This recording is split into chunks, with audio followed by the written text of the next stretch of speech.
How can a pandemic actually be a good thing for the Christian faith? Let me take a moment to explain to you how God can use hard times actually in a good way. This morning I was on the phone with a friend of mine who's a farmer. Because of the lack of slaughterhouses, they're having a really hard time unloading their beef. Pigs are worse.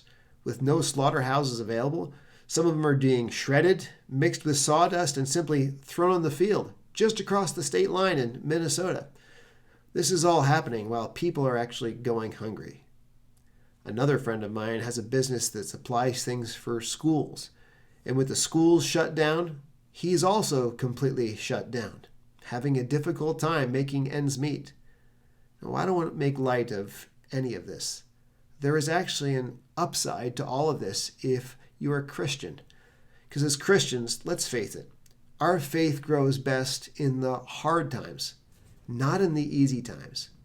It's when the bottom drops out in our world that we get the chance to go on our knees and pray, and God shows up in our world in ways he wouldn't normally do in the comfortable times in life.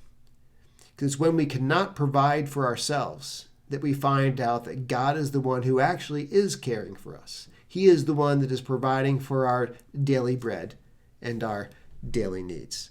Paul talks about this in 2 Corinthians. Let me read this verse to you. Paul said, "Then he said to me, 'My grace is sufficient for you, for my power is made perfect in weakness. Therefore I will boast all the more gladly of my weaknesses, so that the power of Christ may rest upon me. For the sake of Christ, then, I am content with weaknesses, insults, hardships, persecutions, and calamities. For when I am weak, then I am strong.'" Paul was confident that when he was at his weakest, that's when God would be showing up in his life in what is the absolute strongest way. This morning, if you know Jesus as your Savior, and you're in an especially difficult place in life right now because of this pandemic, my hope is that God's words will prove true to you.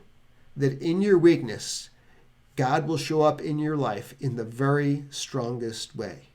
And in so doing, your faith may grow like it never has before. Because as Paul said, when I am weak, that's when he is strong. Take care.